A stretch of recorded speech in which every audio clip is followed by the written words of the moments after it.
Hola oyentes de Radio Sefarad, volvemos a comunicarnos con el historiador Ricardo López Gottig y con la sección Las edades del totalitarismo. Ya saben que hemos hablado de cómo desde finales del siglo XIX se fue gestando este final del imperialismo y el colonialismo clásico que se derrumbó en la Primera Guerra Mundial, y ahí surgieron un montón de iniciativas como se suele decir, liberticidas, es decir, que van en contra de las libertades individuales, especialmente el fascismo, el nazismo, todos estos ismos que fueron el signo de identificación del siglo XX y que llegaron a su grado máximo de colisión durante la Segunda Guerra Mundial.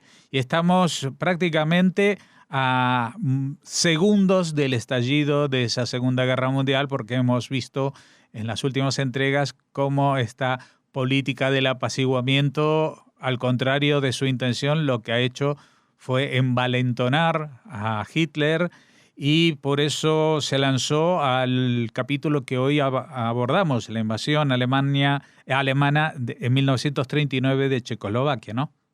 Exacto. Querría señalar por qué nos detenemos en esto, porque en general cuando uno lee los libros de historia lo pasan de largo. Pero nos vamos a detener acá porque Checoslovaquia fue el primer experimento de lo que va a ser la política racial de Hitler. ¿En qué sentido? Vamos a ver que va a haber una política de germanización, de arianización, muy deliberada con respecto a la población en lo que era Checoslovaquia.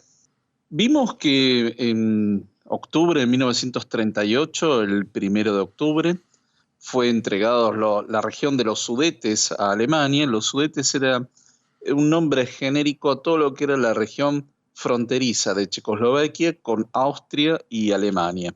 Por lo tanto, sin consultar al gobierno checoslovaco, tanto el Reino Unido como Francia, junto a Italia, deciden entregar estos Sudetes a Alemania. Y suponían los líderes occidentales que esto iba a calmar a Hitler, que no iba a ser ningún tipo de reclamo más. De hecho, Hitler se comprometió a esto verbalmente. Y lo que se va a establecer en Checoslovaquia es una suerte de, primero, de un país satélite. El presidente Beneš renuncia el 5 de octubre de 1938 y se va al exilio. Se va a Gran Bretaña.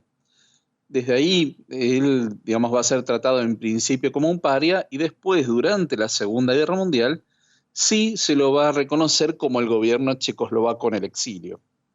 Ahora bien, ¿qué ocurría en Checoslovaquia? En principio, también seguía habiendo una población alemana importante en esta Checoslovaquia residual, por llamarlo de alguna forma, después de entregar los Sudetes a Alemania, y se va a instalar un gobierno que va a colaborar con Hitler.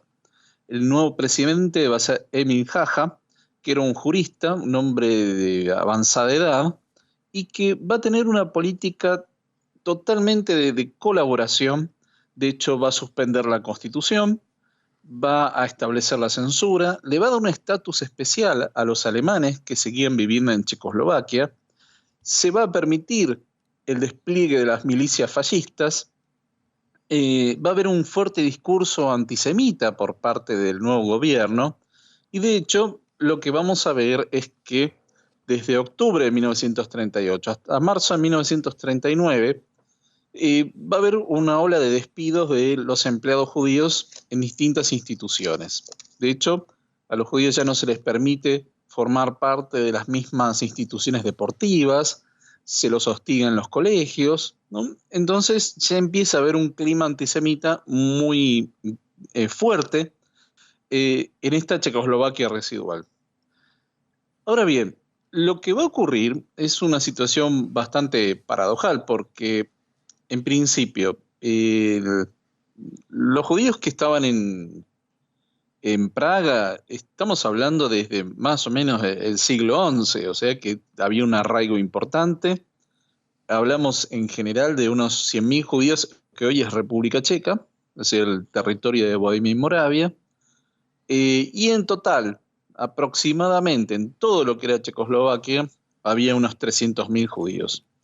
Las organizaciones sionistas en el periodo entre 1918, desde la independencia de Checoslovaquia, hasta 1938, van a colaborar activamente con el gobierno y van a ser muy leales a la República Checoslovaca.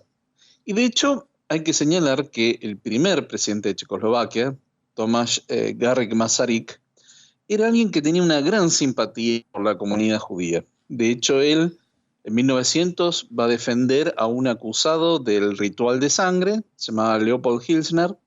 Él lo va a acusar en contra de la opinión pública. Esto es muy interesante porque él se pone en contra de la opinión mayoritaria y lo defiende en este juicio en el que finalmente se demuestra que era inocente. De modo que ya Masaryk había puesto el acento en una gran colaboración con la comunidad judía de lo que era Checoslovaquia, y esto va a ser recíproco. Y quiero señalar, también Masaryk llega a visitar los kibutzim que había en el mandato británico de Palestina. O sea que había una simpatía bastante clara y manifiesta por parte de quien fue el primer presidente. Entonces, esto vamos a ver que va a haber un cambio total de actitud desde octubre de 1938 en adelante. Lo que va a hacer Hitler, a pesar de que esta nueva Checoslovaquia que colaboraba con él y de hecho le permiten que los caminos que iban desde Silesia hasta Austria fueran manejados por Alemania, es decir, había una actitud de sumisión completa por parte del nuevo gobierno. No obstante, lo que decide Hitler, lo llama a este presidente Jaja, lo llama a Berlín el 14 de marzo de 1939, lo convoca. Después de varias horas que lo tiene sin atenderlo en un hall, lo tiene varias horas sin atenderlo, finalmente lo recibe y le dice: mire, en este momento las tropas alemanas están entrando a su país y lo vamos a incorporar. Lo que va a hacer Hitler es lo que era Bohemia y Moravia, lo incorpora al Reich alemán, lo declara protectorado de Bohemia y Moravia. A Eslovaquia la declara independiente, sobre todo teniendo, no tanto por preocupación con Checoslovaquia, sino con Hungría, la declara independiente, y la región de Rutenia, que era la más oriental, se la entrega a Hungría. Es decir, que Hitler decide el futuro de Checoslovaquia, y este episodio, que en realidad ya Checoslovaquia no tenía ejército, con lo cual no podía oponerse, este episodio va a ser el que, ante los líderes occidentales, va a marcar el fin del apaciguamiento. Se van a dar cuenta, finalmente, que toda la política del apaciguamiento era absolutamente inútil, que lo que había que hacer con Hitler no era apaciguarlo, sino detenerlo. Pero bueno, ya era bastante tarde, y de hecho, el 30 de marzo de 1939, o sea, 15 días después, es cuando Gran Bretaña y Francia manifiestan abiertamente que van a defender a Polonia en caso de un ataque. Finalmente, ¿no?, después de tantas idas y venidas, los líderes occidentales comprenden cuál era la naturaleza del régimen. Uh-huh. Ahora bien, ¿qué es lo que va a hacer? Perdón, ¿por qué el compromiso era con Polonia? ¿Porque era un país que también había declarado Hitler que invadiría? ¿O, por ejemplo, con otros países no adquirían ese compromiso? Por ejemplo, con la propia Francia. El compromiso era porque Hitler había empezado a reclamar el pasaje de Danzig. Ajá. Y decía que la ciudad de Danzig, que estaba bajo la órbita de la Liga de las Naciones y en la que gobernaba el partido nazi por elecciones, lo que Hitler reclamaba era la anexión del pasaje de Danzig, es decir, la comunicación de Alemania con Prusia, que había quedado desconectado después de la Primera Guerra Mundial. Él, en principio, decía que reclamaba esto. Vamos a ver que en realidad era una excusa para la invasión a Polonia. Uh-huh. ¿Qué van a hacer los alemanes cuando ya directamente anexen lo que era Bohemia y Moravia al Reich alemán? En principio, aplican las leyes de Nuremberg. Es decir, Lo mismo que le pasó en Austria, que de un día para otro se aplican las leyes raciales. Lo mismo ocurre en Bohemia y Moravia, con lo cual más o menos los 100.000 judíos aproximadamente que vivían ahí, bueno, se van a encontrar con un régimen ya abiertamente de segregación racial. Un personaje clave que logró escaparse el día anterior a la invasión va a ser Max Brod. Es decir, él logra salir de Checoslovaquia el 14 de marzo de 1939, que en principio va a ir a Polonia y después va a terminar en el mandato británico de Palestina. En ese periodo lo que va a ocurrir es que, por un lado, los refugiados judíos que habían escapado de los Sudetes y se fueron mayormente a Praga, van a pedir auxilio a las distintas organizaciones judías que todavía existían, y el gobierno de Jaja les había prohibido, por ejemplo, recibir fondos de Francia, Gran Bretaña o de Estados Unidos. Ahora ya directamente no van a quedar absolutamente encerrados, y no obstante, ahí sí Gran Bretaña va a empezar a conceder algunas visas, muy pocas, pero algunas, para emigrar al mandato británico de Palestina. Con lo cual, Max Brod fue una de las pocas figuras que va a lograr escapar justo a tiempo, y de hecho él llevaba manuscritos de Kafka, que de otro modo se hubieran perdido, y de ese modo él logró salvarse. Con respecto a la población general checa, también había un programa de arianización y germanización. Es decir, que acá, ¿qué vemos en práctica? Acá lo que vamos a ver es que se empiezan a aplicar los dos grandes vectores ideológicos del nazismo: la idea de la pureza racial y la idea del espacio vital. Es decir, que consideraban que lo que era Bohemia en Moravia había que germanizarlo. Y se establece que, digamos, con la población checa, ¿no?, de origen eslavo, lo que se iba a hacer era una política de 3/3. Un tercio se lo iba a asimilar. Es decir, se los iba a convertir paulatinamente en alemanes. Y se estimaba que en 3 generaciones ya eran completos alemanes. Digamos, eran los que, para los nazis, de alguna forma entraban en lo que eran los rasgos generales de la población aria, ¿no? Había un tercio que iba a seguir siendo eslavo, no se le iba a asimilar, es decir, iba a tener un estatus inferior, y que iba a ser la mano de obra semi-esclava dentro de lo que era el Reich. Y finalmente se estimaba que había un tercio que no iba a poder ni ser asimilado ni ser degradado. Ese tercio, lo que se estimaba es que iba a tener que morir. Es decir, que ya vemos en Checoslovaquia, o mejor dicho, en Bohemia y Moravia, cómo se pensaba ya en aplicar este tipo de políticas raciales, que después vamos a ver que van a intentar poner en práctica en Polonia y sobre todo en lo que era la parte occidental de la Unión Soviética. Lo que va a ocurrir, y acá yo me adelanto un poco, pero es importante señalarlo, es que ya durante la Segunda Guerra Mundial, gran parte de la población judía va a ser enviada a los guetos en Łódź, ¿no?, en Minsk, en Polonia. Y por otro lado, se estima que el 85% de la población judía de Bohemia y Moravia va a morir durante la Segunda Guerra Mundial. Solamente sobrevivieron unos 15.000, 2/3 de los judíos de Eslovaquia, de modo que de los casi 300.000 judíos que vivían en Checoslovaquia, se estima que lograron sobrevivir poco más de 50.000.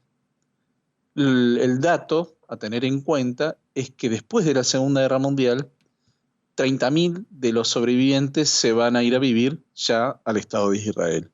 Entonces va a quedar una población muy pequeña con respecto a lo que era el periodo entre guerras, a partir de 1948, de apenas 15.000 judíos viviendo en Checoslovaquia. Entonces, es interesante señalar que ya el protectorado de Bohemia y Moravia entonces era un primer paso, un laboratorio de lo que iba a ser la política de arianización. De hecho, había una política también de embrutecimiento, porque se cierran las universidades, a la élite checoslovaca se la persigue, en términos generales muchos mueren durante la guerra, aquellos que no lograron escapar.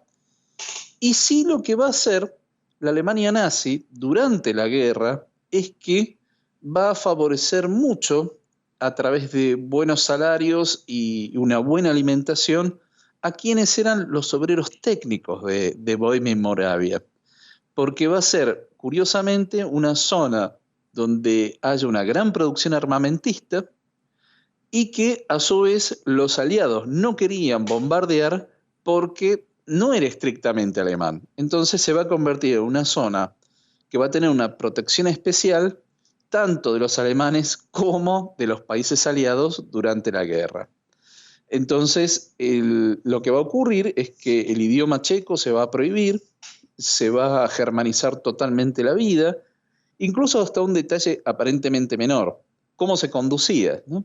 El lugar del conductor, que antes era el estilo británico, bueno, va a pasar a ser del otro lado, es decir, para germanizar totalmente a la población y que el idioma checo desapareciera en 2 o 3 generaciones, y todo rastro de la cultura eslava y obviamente la desaparición total de la población judía. Realmente, como señalabas tú, todo lo que nos has contado es algo que no se suele contar, porque ya después de los Sudetes se saltan y vamos a la invasión de Polonia, ¿no? En muchos casos. Y el detalle este de cómo se van gestando las fábricas de la muerte, también en Alemania, pero también en los países invadidos, es realmente sorprendente cómo se realiza a la vista de todo el mundo, ¿no? De estos procesos de germanización o arianización. Exacto. Y es muy interesante para tener en cuenta también, porque de alguna forma iba mostrando cómo iba a ser, o cómo pensaban que iba a ser, la Alemania nazi después de la Segunda Guerra Mundial, ¿no? Cuáles eran los planes que tenían, que en gran medida los iban probando en el protectorado de Bohemia y Moravia. Bueno, seguramente seguiremos hablando de las consecuencias de ello en la próxima entrega. Hasta entonces, muchas gracias, Ricardo López Gottig. Esta es tu sección, Las edades del totalitarismo. Muchas gracias.